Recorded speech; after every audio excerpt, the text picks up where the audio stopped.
Well, good afternoon, everyone. And I want to welcome everyone to our October 26, 2021 public briefing on behalf of the great city of Richmond. I'm going to begin this afternoon's briefing just with a quick recognition of the Richmond City Council for their unanimous support of the city's American Rescue Plan Act spending plan last night. This plan is a transformational opportunity for our city and an opportunity to jumpstart our recovery to build back better as we continue to reemerge from this pandemic and also from a wayward economy. We're going to start putting these dollars to work as early as today. So I want you all to continue to follow our social media platforms, our website for more updates on how these dollars are getting into your communities and how we are going to rise because of this sort of investment. Now on to the public health update. Here are the COVID-19 numbers for our city. According to the Virginia Department of Health, the city of Richmond has seen 23,819 cases since the beginning of this pandemic. Our 7-day average, though, is down to 17.6 cases. As is a custom, I'd like for us to take a moment of silence to pause and remember those we have lost during this pandemic, 346 lives taken by COVID-19.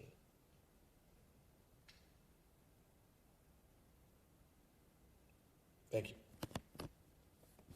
Now, here comes the broken record part of my comments for today.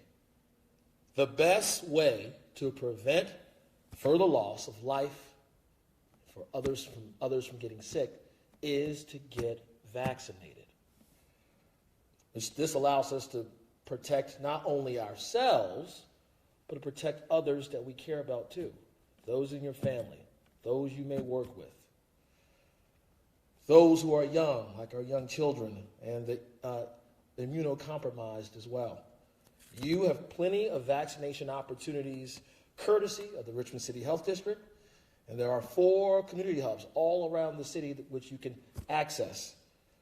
On Tuesdays, like today, from 3 to 6 p.m., you can go down to Second Baptist Church at 3300 Broad Rock Boulevard. On Wednesdays, like tomorrow, you can go to the Henrico Recreation Center, open from 1 p.m. to 4 p.m. On Thursdays, you can go down to the Richmond Henrico Health District office in downtown Richmond from 1 to 4 p.m. off of Carey Street. And on Fridays, you can go to the Richmond Henrico Health District location in the western part of the county in Henrico from 9 a.m. to 12 p.m. You can also get the vaccine or you can get your booster shot at the Community Vaccination Center at the Richmond Raceway. That's on Mondays through Saturday from 10 a.m. to 7:30 p.m. There, they welcome walk-ins, or you can register for an appointment by visiting vaccinate.virginia.gov. Again, it's vaccinate.virginia.gov, or by calling 877-VAX-IN-VA. That's VAX. So, this coming weekend, is Halloween. Can you believe that? There's Halloween coming up this coming weekend. And last year we could not come together, and young children could not trick or treat the way they used to, as they did in years like 2019 and before. But we are now experienced, unfortunately, with COVID-19, and also with Halloween upon us. I wanted to provide just some tips for our trick-or-treaters who will be out there in our neighborhoods in the coming weekend. Now, according to the Virginia Department of Health, you can trick-or-treat safely. You can do this safely now. Just stay outside and sanitize the kids, their hands between each and every house. If you are giving out candy, like I might be giving out candy, consider standing at least 6 feet away from the bowl, allowing visitors plenty of space to pick up the candy. And if you're not of trick-or-treating age, like me, like Dr. Avula, like Ms. Hampton here, there are many other spectacular ways to celebrate safely. You can always go to one of our fine pumpkin patches here in the region and grab a pumpkin and carve one if you like, place it outside, or visit an orchard as well. There's so many ways to celebrate Halloween. What we're trying to do is make sure that you do it safely. We want our kids to at least experience some normalcy during these challenging times. But I am confident that hopefully this is the last year that we will have our kids have to deal with COVID-19 and Halloween at the same time. That's what we want for our community. And so I go back to my broken record. We have to get vaccinated, okay? Now I want to switch gears a little bit. Today, as I stated earlier, I'm joined by Cheryl Hampton. She's the Director of Housing and Community Development here at the City of Richmond. Ms. Hampton will go into detail on how the city can help residents stay safe during our upcoming winter months. Today, we have a beautiful 67 degrees outside, but as you've seen, it's getting cooler out there. I wanted to quickly highlight, though, a couple of relevant support opportunities for our residents as we enter some of these winter months. Now, depending on where you live, winterization or weatherizing your home may be necessary to prepare for more severe weather in the coming months. This is why the American Rescue Plan budget amendment includes $4.2 million for housing rehabilitation that will allow for our homes to be made safer and more resilient for longtime residents. Now, to help seniors prepare for this winter, the Department of Public Utilities has made weatherization kits available at the North Avenue Library all day today, the Southside Plaza Service Center tomorrow, and the East District Initiative building, the EDI, in the East End on Friday. Richmonders who are over the age of 65 are encouraged to pick up a kit sometime this week. So let me go back and repeat that real quick. Today, we're at North Ave, the North Ave Library. Tomorrow, the Southside Plaza Service Center. And on Friday, at the EDI building off of 25th Street. There you can pick up a kit that will provide you some details on how to weatherize your home. The city is also still helping residents get current on their utility bills as well. There's some who may have fallen back because of the pandemic. There are CARES Act funding that's still available for those who are still experiencing some issues with your utility bill, falling back or getting behind. That funding is available through October 29th to help you address any outstanding balances before the colder months arrive. We ask that you visit rva.gov/public-utilities, rva.gov/public-utilities. We ask you to go there to learn a little bit more. And if you don't have access to the internet, which some do not, the following locations are application pickup and drop-off sites. So if you don't have access to the internet, you can visit City Hall at room 115 on the first floor, right here in downtown Richmond. You can still go to the EDI in the East End, Southside Plaza building, and also you can visit any one of our libraries within the city limits. Okay. I want to thank you for bearing with me through some of that information, but today I have with me Ms. Hampton, and Ms. Hampton is going to share with us how the city strives to keep residents safe and comfortable through the winter months. Ms. Hampton.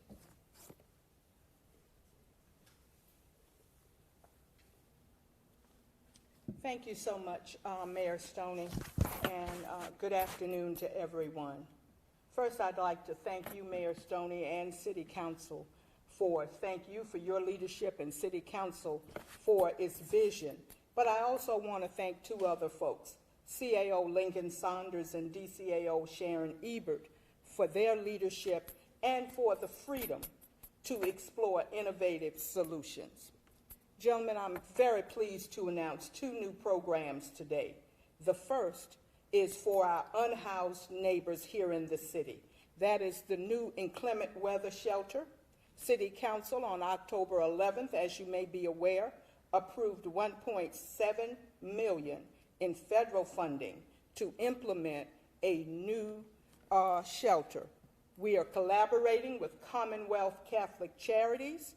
They will be providing that. That new shelter will be implemented in two phases. The first is temporary.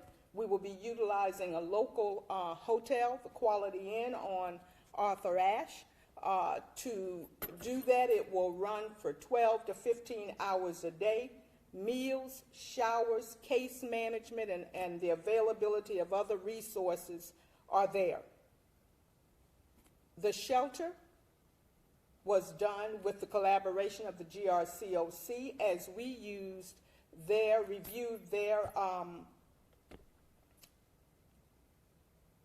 recommendations from the Homeless Task Force, Seasonal Shelter Task Force, and our strategic plan to end homelessness. It is based on their best practices and recommendations. So look for that new shelter coming in early November for our unhoused neighbors.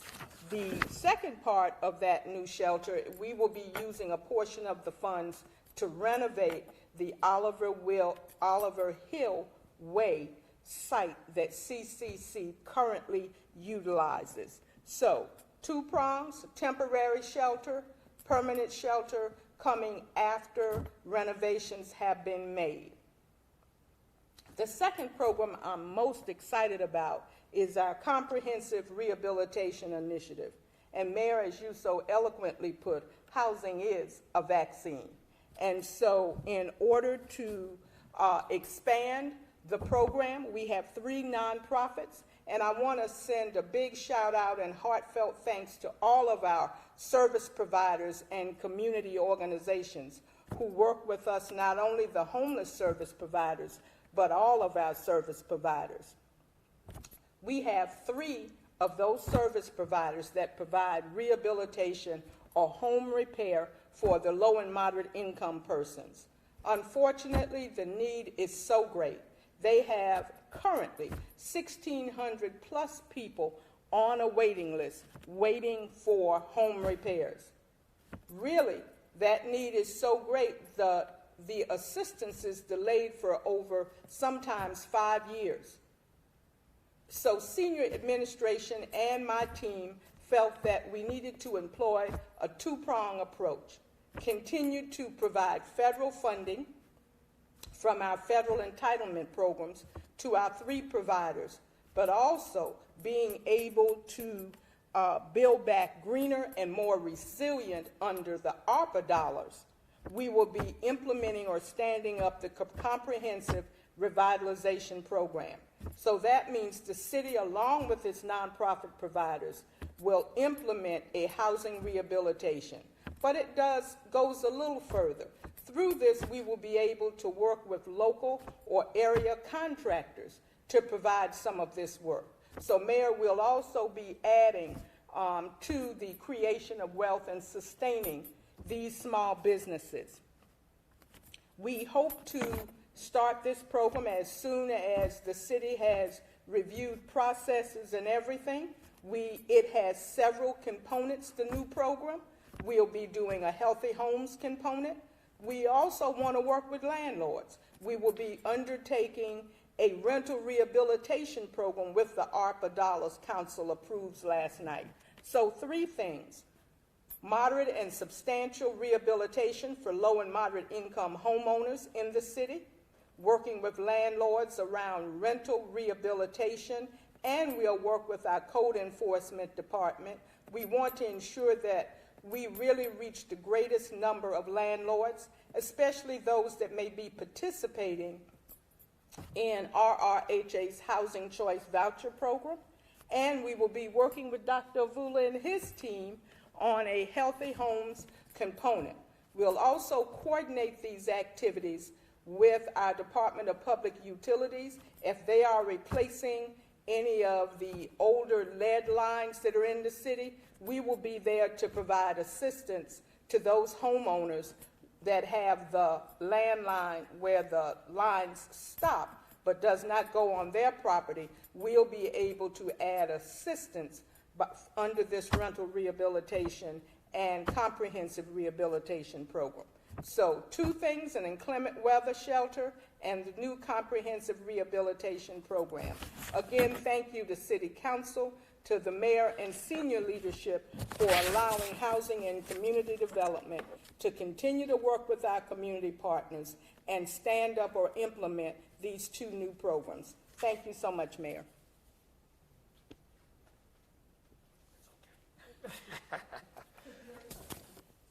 I just want to once again thank Ms. Hampton for that update right there. And thank you for the compassionate work that your agency does on behalf of the people of the great city of Richmond. It takes more than just one person.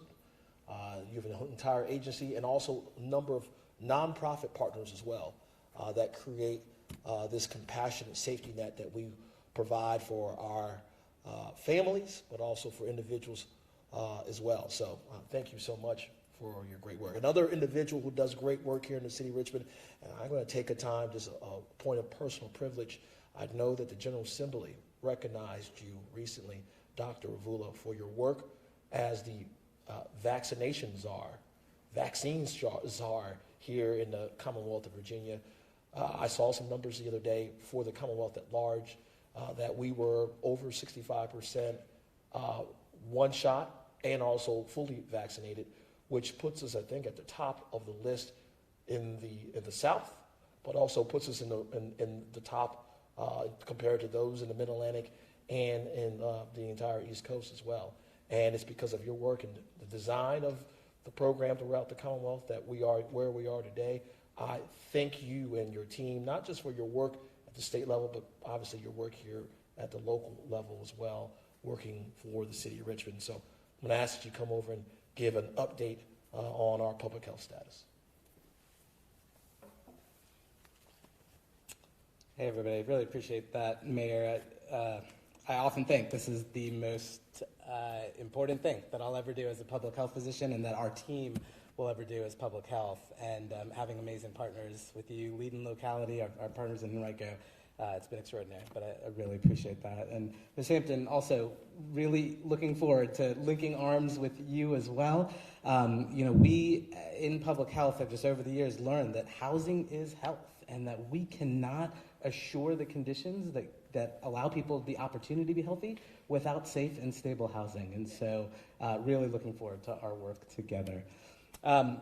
You all may have heard, the mayor's broken record message, and thankfully for me at least, he's playing my favorite song, which is that we need to get vaccinated. And, as this pandemic has unfolded, every new study that comes out has affirmed that vaccines are saving lives. They are making a difference. We are still losing 30 to 40 individuals across the Commonwealth each day, and it is almost entirely preventable. And so you're going to continue to hear us saying we've got to do this. And there are 2 new evolutions in the vaccine effort that I'll update you all on today. The first is boosters. So this past Thursday, the CDC adopted new guidelines for boosters for Moderna and Johnson & Johnson. We had the approval for Pfizer a couple of weeks ago, and now boosters are flowing through providers, pharmacies, our community hub clinics that the mayor mentioned, as well as the Richmond Raceway that's providing first doses, second doses, third doses boosters every single day. So no shortage of opportunities to go and get those. I'm going to recap real quick who is eligible for boosters. So if you got the Pfizer or the Moderna, so the 2-dose mRNA vaccines, and you fall into one of 3 categories. You're 65 or older, you're 18 or older and have an underlying health condition that puts you at higher risk, or you're 18 and older and work in a job that puts you at higher risk. You're a teacher, you're a law enforcement, you're interacting with the public. Many occupations fall into that category. A good rule of thumb is if you were in phase 1 at the beginning of the vaccine rollout, you will be included in this booster. So if you fall into one of those 3 categories, 65 over, 18 with an underlying condition, 18 and up with a job that puts you at higher risk, and it's been more than 6 months since your second dose, you are now eligible for a booster. Again, lots of places that you can walk in today and get that booster shot. If you got the Johnson & Johnson, remember the 1 dose, if it's been more than 2 months since your dose and no other criteria necessary, if it's been more than 2 months since your dose, you are now eligible for a Johnson & Johnson. The one other thing that emerged in the CDC guidance on Thursday is that the type of booster that you get is really up to you. The large NIH study showed that when people mixed and matched vaccine types, that actually provided really good antibody protection. And so if you started with one type and want to switch to another, you're absolutely okay to do that. I know a lot of people will ask the question, what should I do? Is there one that I should choose over the other? So the study that was looked at really was just determining, does mixing and matching provide good antibody response? It was not looking at head-to-head effectiveness across the 3 vaccine types. So I think we'll have some more information on that in the next couple of months, but not right now. And so the best guidance I can give you is, you know that there have been rare side effects from some of these vaccines. For example, with the Johnson & Johnson vaccine, if you were a woman aged 18 to 49, you were at slightly higher risk for this very rare side effect of a blood clotting disorder. On the other side, with Moderna and Pfizer, if you are a young male, you are at slightly higher risk for the very rare side effect of myocarditis, heart inflammation. And so, if you got one type and fall into one of those categories, that might be a good reason to get the other type. But as I said, it's really up to you. The data looks good around mixing and matching, and the doses should be available all over this city. The other thing I'll give an update on is pediatric vaccines. So right now, the FDA is currently, as we speak, reviewing the data around Pfizer's 5 to 11-year-old vaccine. We expect a recommendation from that committee later today. Next week, the CDC's advisory committee will be meeting to do their independent review of that data, and if all goes as we expect, we should have an approved vaccine the first week of November. We have been preparing for that reality, positioning vaccine throughout the state, making sure we're really prioritizing pediatricians' offices, family physicians' offices, pharmacies, and then our large vaccination sites will have that vaccine available as well. So we'll wait for the data to lead the guideline, and if it comes, we will be ready, and you'll hear another update on that next week. Thanks. Thank you, Dr. Avula. And that concludes remarks. Now we'll open up to questions. Sabrina? I did have one question for Dr. Avula. For someone who has a child that may be 11 years old, but is maybe coming up on their 12th birthday, what's going to happen with someone during that time? Yeah, the question is, if somebody has an 11-year-old child who may be coming up on their 12th birthday, should they get vaccinated now or should they wait until their child turns 12? And the reason that question is particularly relevant is because the 12-year-old and up dosing of Pfizer is a full adult dose, whereas the 5 to 11 dose that's under consideration right now is actually a third of that dose. So there are probably a lot of parents in that same scenario who are wondering. So, as the experts have talked about this, the third dose actually provides a very good immune response. And so my recommendation, and really the recommendation that we anticipate hearing, again, we'll wait till the CDC weighs in on this, but I expect them to say, even if you're 11 and it's coming soon, go ahead and get that first dose. And because the 10 microgram dose has showed a really good immune response, even for older children. Brendan? Yeah. Mayor Stoney, you said some of the ARP funds are being used as early as today. Do you know what they are? I think the question was, the ARP funds are being used as early as today. We have COVID-19 response dollars ready to go because that was in our plan as well. We're going to be putting monies into the Affordable Housing Trust Fund too. So we will start receiving applications on grant applications for those funds as well. Those are just examples of how those dollars are going to get to use. The team working over at Parks and Recreation will be focusing on the infrastructure and how we go about building those new community centers. You're going to see community engagement opportunities start popping up for the Luxfield opportunity and also for TB Smith as well. So that's what I mean by the staff is now, they have the okay to begin working on projects that will be funded with these ARPA dollars. Ms. Hampton, I have a few follow-up questions. So can you kind of describe the differences between your comprehensive program, rehabilitation program, and then you said like the current plan has 1,500 or so people on the wait list. So is there like an existing program and then is this like an addition? Can you repeat the question?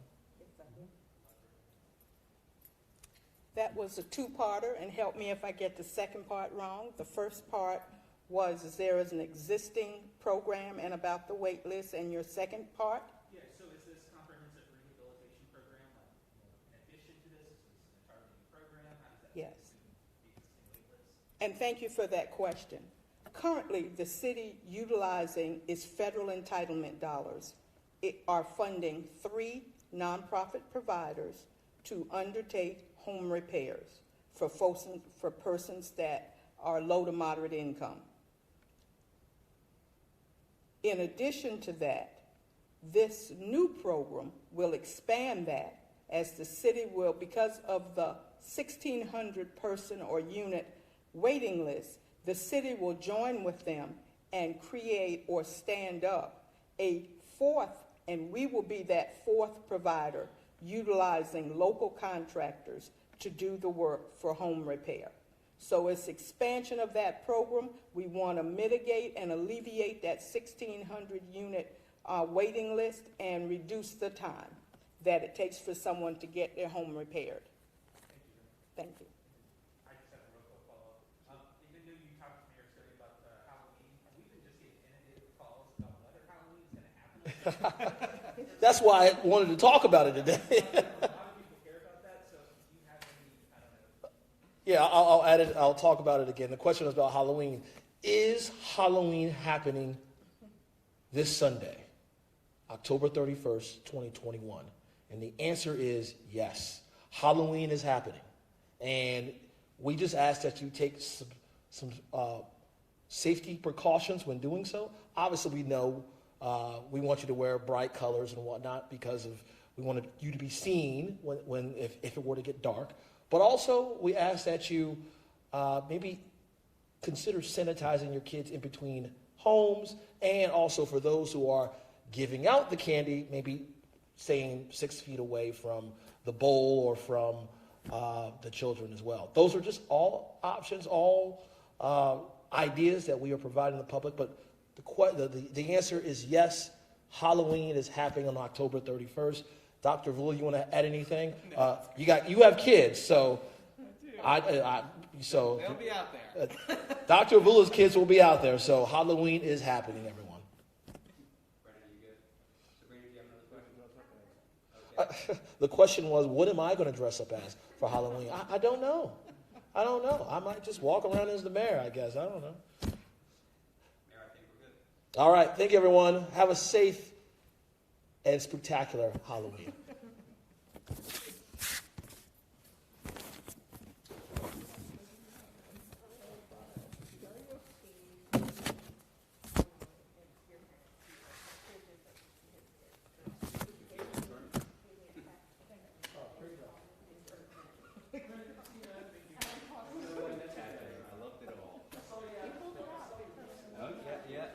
You just kind of jumped over it right at this beginning.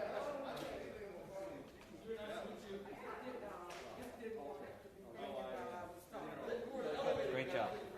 Great job. So what we'll do is we'll hold on to The final thing I sent you. hold on Thank to you, the, Dr. hold on to Vula. the background, Okay. and anybody follows up or asks, then Well, you either have you it. or me can Yeah, provide. that's cool. That was great. Great No job. problem. Thank you. Sabrina, thanks for coming. Thank you. Brandon, sorry. Hey, just